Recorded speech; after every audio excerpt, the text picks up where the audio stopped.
Hey, this is the Year 10 video on averages, stem and leaf diagrams, and cumulative frequency. To begin with, just a quick reminder of the different types of averages. There's actually three averages here, the three M's, mean, median, and mode. The range often gets included when we're looking at this sort of thing. The range is not an average. The range is a measure of how spread out the data is. It's simply the difference between the smallest and the largest values in the data. But your three averages, values that are supposed to kind of represent the data, your mean, your median, your mode. So the mean is the one where you add up all the values and divide by how many values you have. The median is the value that's in the middle of the data when the data is in order. You must put the data in order first, otherwise you'll just have whichever number randomly happens to be in the middle. The mode is the most common value in the data, the value that occurs the most. You could have no mode. If there was only one of each value, then there wouldn't be a mode. Or, as in this case, you can have more than one mode. So here we've got a couple of 2's and a couple of 5's and only one of the other values. So 2 modes.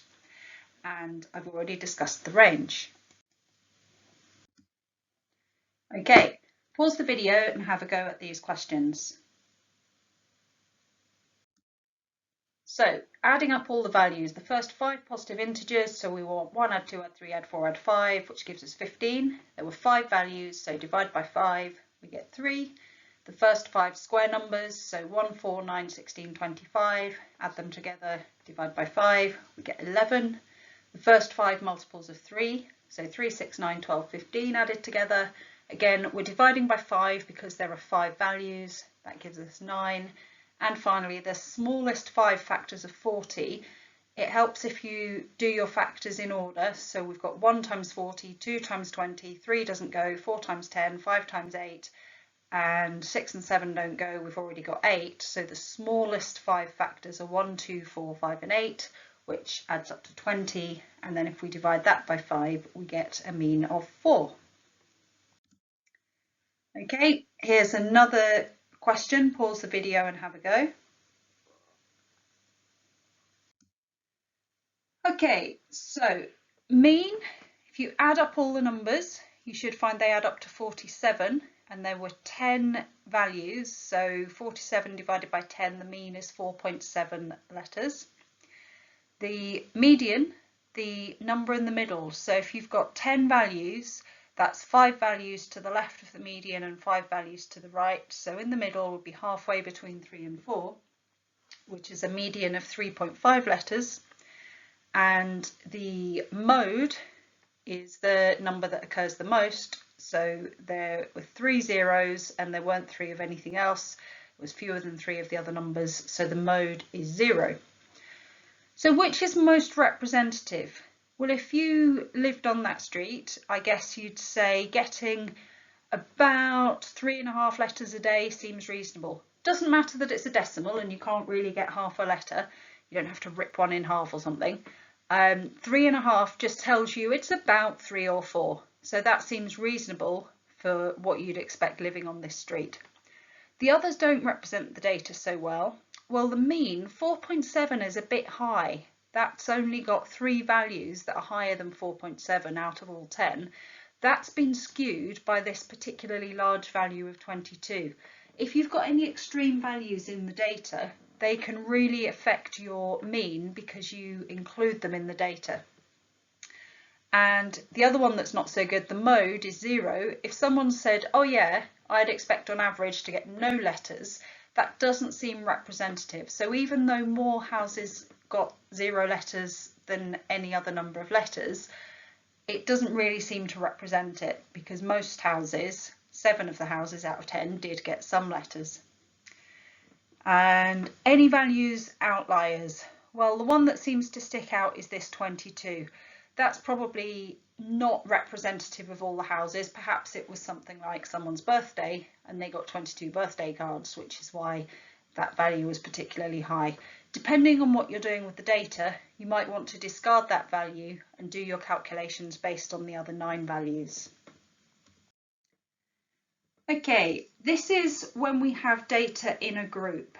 So can you remember, you should have seen this sort of thing before, how to evaluate the mean, which will actually be an estimate for the mean. It doesn't mean just have a guess. Can you remember what to do? Pause the video, have a think, have a go, and I'll go through it in a moment. Okay, so this is group data where we don't know the actual values. We know we've got 6 values between 40 and 50. Perhaps it's 41, 43.2, 47.8, 45.6. We don't know what those values are, but we just know 6 of the values are between 40 and 50. So what we'll do is say on average they should be about halfway between 40 and 50, so 45. If we had 6 values of 45, that would balance out about the same as, say, if we had a 41 and a 49 and a 42 and a 48 and so on. They should roughly balance out to be the same sort of thing as 6 values of 45. Now, if you were to list those values on your list of all your data, that would be 45, 45, 45, 45, 6 times. So when you're adding them up, you'd have to do 45 added up 6 times, or 6 times 45. Which is what gives us our last column. When we want to add up all the values, we're actually going to add up the frequency times the midpoint. So there were 15 values between 50 and 60. Let's say they would average out to the same as if they were all halfway, and 55, and then 15 times 55 is 825. Do the same for the other values. So in total, if you were to add up 45 and 45 and so on, all the way up to 75 and 75 at the end, they should add up to the sum of this column, so 2,155. Now, a common mistake would be to divide by 4 because there were 4 rows on the table. But there aren't just 4 values in the data. You've got 6 values here and another 15 here and so on. You've got 37 values in the data. So your mean is 2,155 divided by 37.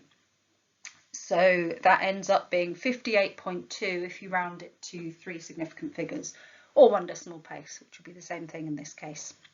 Okay, do a check. Does that seem reasonable? So you've got all these values. Most of the values seem to be between 50 and 70. So 58.2, yeah, that seems a reasonable kind of average. And remember, the mean is an average value. Okay, now I missed out this question here, the modal class interval. These are called the class intervals. So 40 to 50 is a class interval. And we've discussed before the idea that here, if you had a value of, let's say, exactly 50, it would go into this class. And then if it was 50 point something, it would go into the next one. That's why we've got this inclusive inequality and a strict inequality here to let you know where the boundary values go. So 50 would go in this first class, 60 would go in the second, and so on. Okay, so the modal class interval means the class interval with the most values in it. So that means the one with the highest frequency. So 15 is the highest frequency. So 15 is not the answer, but it tells us the answer, which is the class interval that has the 15 things. So a weight of 50 to 60 is going to be the modal class interval. So 50 to 60 is the modal class interval. Now, where will the median be? Well, we've got 37 values, so halfway up we want about the 19th value. Now, if you've got 6 values in the first class and then 15 in the second one, well, 6 add 15 is 21, so the 19th value would be somewhere in here. So the median value would be in this class interval from 50 to 60. It's worth pointing out, perhaps, for the median, if you've got an odd number, you can add 1 and half it. So 37 add 1 is 38. And half it is 19, you would want exactly the 19th value. If you've got an even number of values, you can literally just half the value. So say if you have 10 values, half of 10 would be 5, but you'd want to go halfway in between the 5th and the 6th value because you'd have 5 values to the left and 5 values to the right. So there's a slightly different procedure. A formula that's often used is n plus 1 divided by 2. So if you had 10 values, 10 plus 1 would be 11, divided by 2 would be 5.5. So you'd want halfway between the 5th and the 6th. But in this case, 37 plus 1, 38, divided by 2 would be 19. You would want the 19th value. Okay, here's a stem and leaf diagram. Hopefully you've seen these before. They're fairly straightforward to understand. You have a stem and other bits here called leaves, and there's always a key that goes with it so you know how to read the diagram. On this case, it says 4 and then the line and then 1 means 41. So it's like we've got tens on the left and units on the right.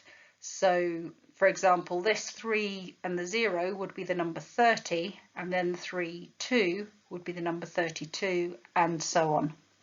Okay, pause the video and have a go at the questions. Okay, so let's have a look.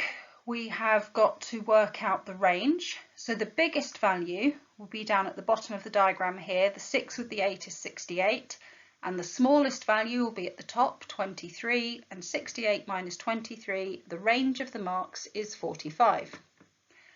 And then we want the median and the mode. So the median, we've got 21 values. So if we use that n plus 1 over 2 thing, 21 add 1 is 22, divided by 2 is 11. So the 11th value, 1, 2, 3, 4, 5, 6, 7, 8, 9, 10, 11. The 11th value is here. Don't make the mistake of saying it's 5. Remember to read from the stem as well as the leaf. So that number is 45. So the median value is 45. And the mode, the number which occurs the most, here we've got, there's 3 5s altogether there.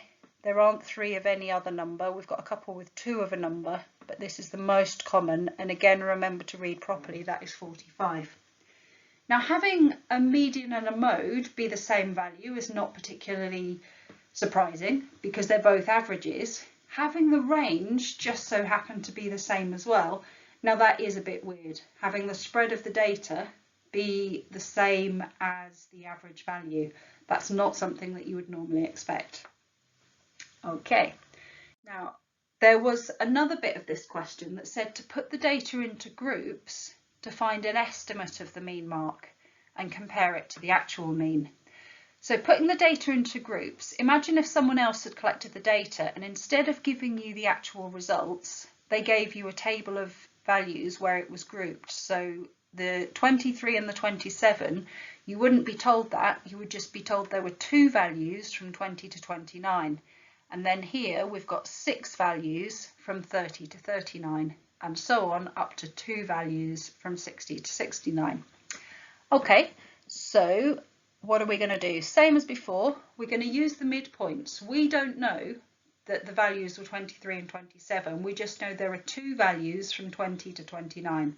So we take the midpoint, so halfway between 20 and 29, or 20 add 29 divided by 2, we get 24.5. So we're going to assume those 2 values will be about the same as if they were both 24.5. And then these 6 values from 30 to 39, we'll assume they would balance out to be about 34.5 each, and so on. Multiply them up, so 2 lots of 24.5 is 49, 6 times 34.5, and so on. If we add these up, that will be the effect of adding up all of the 21 values. We end up with 914.5. And then we divide by how many there were. So there were 21 values in the data, which is the total of the frequencies. And 914.5 divided by 21 gives us an average of 43.5. So that is our estimate of the mean mark. The actual mean, if we've got the raw data, we can work it out. We just add up all the values. So 23, add 27, add 30, add 32, and so on up until finally 64 and 68. Now that adds up to 923. Divide by the number of values, which was 21, and that gives us 44.0. I think it was actually 39 point something, 43 point 9 something, but it rounds to 44.0 to 1 decimal place. Now comparing them, well, they're slightly different, but they're pretty close. What we could say is if we rounded to the nearest integer, then they would be the same. 43.5 would round to 44, 44.0 would also round to 44. So the estimate and the actual value of the mean are the same to the nearest integer, but they're not exactly the same. We can see that they're out by 0.5 when we go to 1 decimal place. Okay, here's a back-to-back stem and leaf diagram. What you'll notice with this is when you do your leaves on the left-hand side, they go from the smallest near to the stem out to the biggest on the left. It's a bit like doing a negative number line where if you had your 0 in the middle, you'd have -1, -2, -3, and numbers getting bigger to the left. Same sort of thing on the right-hand side as we saw before.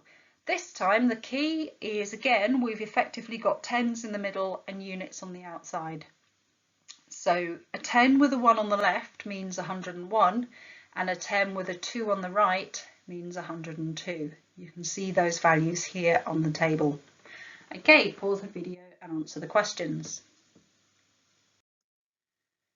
So the lowest IQ score for each group, so we're up in the 90s, so 93 is the lowest for the pensioners and 93 is also the lowest for the teenagers. So the lowest IQ score was the same for both groups.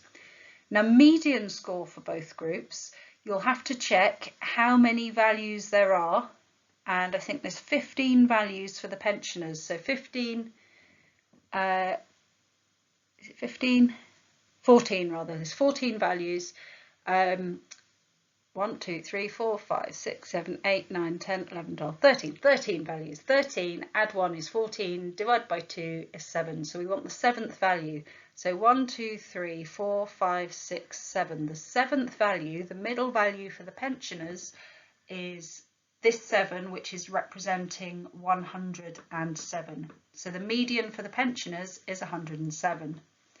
For the teenagers, there are 5, 9, 13, 14, 15, 16, 17 values. So 17 add 1 is 18, half of that is 9. We want the 9th value, so 1, 2, 3, 4, 5, 6, 7, 8, 9. The 9th value, it's this 7 here, but that's on this row where the stem is 11, so that represents 117. So the median IQ for the pensioners is lower than the median IQ for the teenagers by 10 points. And each group's modal class, that's the class with the most things in it. Well, for the pensioners, there's 4 in the 100 to 109 class, and that's more than any of the others. So their modal class is 100 to 109.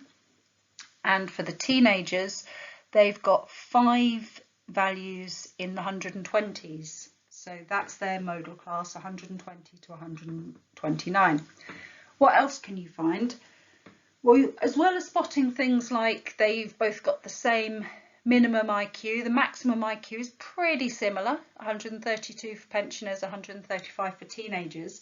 But what you can really see is the shape of the distribution. For the pensioners, a lot of the values are down at the lower end, so their IQs tend to be towards the smaller end, so in the 90s and the 100s. The teenagers, theirs is skewed the other way, so more of their values are up in the 120s, so they've got more views towards the higher values.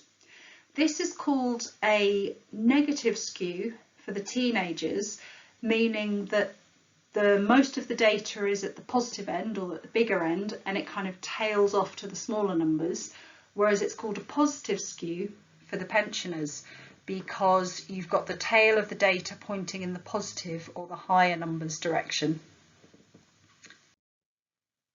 Okay, on to the last section now. So we've looked at types of averages, we've looked at range and stem and leaf diagram. We're moving on to cumulative frequency. So have a read of the question and hopefully you can work out the first few questions. Cumulative frequency graph we'll go through in a moment. Pause the video to answer the first few. Okay, apologies, this one's a bit small, but hopefully it's one that you're okay with. So you've got 30 plants, the modal class, the class with most things in it. There were 9 things in the 15 to 20 class. So the modal height is the modal class height between 15 and 20. How many plants were less than 10 centimetres tall? Well, these 4 plants were between 5 and 10, so they were less than 10, so 4 plants there. How many were less than 15 centimetres tall? Well, these 7 were 10 to 15, but also the first 4 that were less than 10, they're less than 15 as well. So 4 and 7, that's those 11 plants are less than 15 centimetres tall. And by the same reasoning, less than 30, it's all of these plants here are less than 30, so 4 and 7 and 9 and 6, which is 26 plants.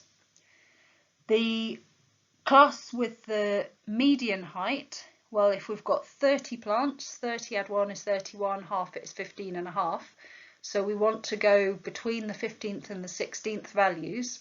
Now we don't know what those are, but we can see where the 15 and 16th values would be. So 4 and 7, that's 11 values so far, and then 9 takes us up to 20 values. So the 15 and 16th values would have been in here, so the median would be in this class, which happens to be the same as the modal class in this case. That didn't have to be the way, but it is for these ones. Okay, now this diagram here is something that can be used to answer these first few questions, but is also something we need to do the cumulative frequency graph. Cumulative you think of as meaning it's accumulating or it's up to and including. So how many things were up to 10? There were 4 things. How many things up to 15 going from the start? Well, 4 add 7, that would be 11. How many up to 20 going from the start? Well, there's the 11 that we already had, and then if we add on the 9, that gives us 20 so far. And then if we want to go up to 30, we've got the 20 that we already had, add 6 is 26, and then the final one, we've got the 26 we already had, add the final 4, and that gives us 30. What you should notice is that the final value in the cumulative frequency is the total of all the frequencies, because we've been adding them up as we go along. So it's a useful check. Make sure that your cumulative frequency at the end is the same as the total of the frequencies. And if you were given the total in the question, like in this example, that should also be the same value. So we've got 30 plants, the frequencies add up to 30, and the final value of the cumulative frequency is 30. So this is like just a running total. Okay, so cumulative frequency graph, what does that look like? So you might think it looks a little bit like the frequency polygons we did before, but you may remember I said then that with frequency polygons we were plotting midpoints, and that was the only diagram where we plotted midpoints. With these we plot the endpoints, because what we're saying, these 4 things are going up to 10. So the values are from 5 to 10. So, I've just realised this bar shouldn't go down to 0, it should go down to 5. The line there should go from 5 up to 10. And we plot the point to say that there were 4 things up to 10. Now the next point is things up to 15. We don't plot 7, we plot the cumulative frequency, because there's 11 things up to 15. So we plot at 15, we plot the cumulative frequency of 11. Then going up to 20, the cumulative frequency is 20, so we plot 20, 20, until we get to the final point where things up to 40, that's our 30. So a height of 40, all 30 plants are covered by then. Now what you end up with is this curve, which as I said should go from here from 5, and it's sometimes called an S-shaped curve. It usually does this kind of a bend shape where it begins fairly shallow, it gets steeper, and then it tails off. It will depend on the data. Real data tends to give a bit of a bumpy graph. It's quite hard to draw the smooth curve sometimes, but you definitely don't rule the lines. So you don't join up these points with straight lines. You try to join them with as smooth a curve as you can, and should go without saying you use a pencil for that. Make sure you label the axes. So it's cumulative frequency, which is your running total. That goes on the y-axis, and on the x-axis it should be a continuous scale for whatever the data is, and in this case it was heights in centimetres. So that's the sort of shape we'd expect for a cumulative frequency graph. Now there's a couple of things you can work out on one of these. Again, it looks a bit overcrowded, but what we've got here is readings for the median and a couple of things called quartiles. Now we've met the median already. When we're doing cumulative frequency graphs, we don't do n+1/2 because it's just a kind of an estimate anyway. So we'll just say, well, if there's 30 things, half of 30 is 15. So around the 15th thing should be where we want to take our median. So if you go on your cumulative frequency to a half of the total, so in this case half of 30 is 15, go across to the curve and drop down, this will give you a reading of the median value. So be careful, the median isn't 15, it isn't half of 30. The median is the heights of the trees when you drop down. So the median height is about 17 centimetres. You might remember before we said the median would be somewhere between 15 and 20. This narrows it down a bit to say it should be around about 17. Not exactly, it's just an estimate, it's a hand-drawn graph, different people will get a slightly different value. If it was an exam question, there'd be a range of values you're allowed.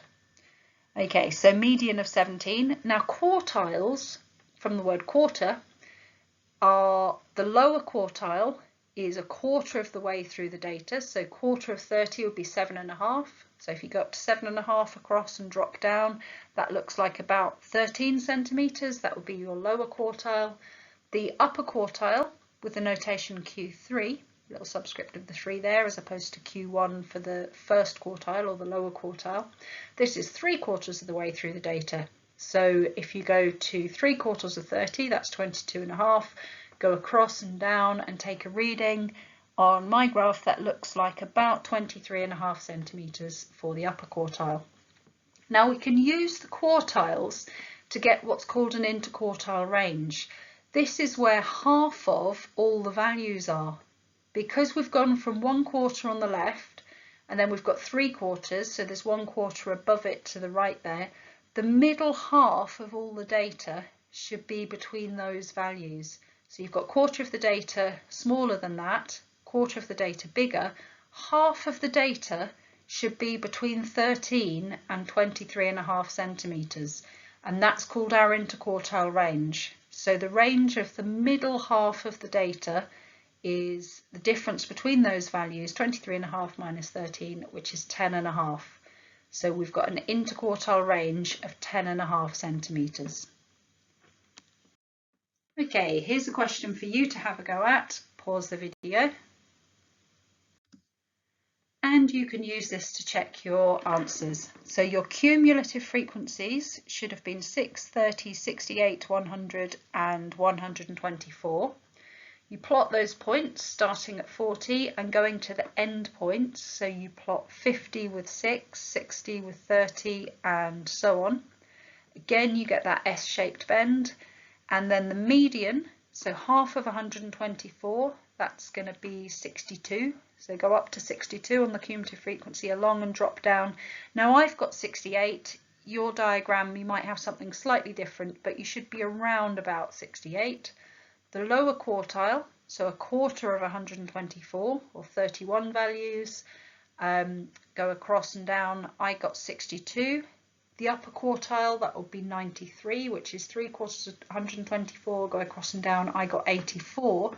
So I got a lower quartile of 62, upper quartile of 84, and interquartile range, the difference between those, 84 minus 62, which is 22. Okay, and that's the end of the video for this week.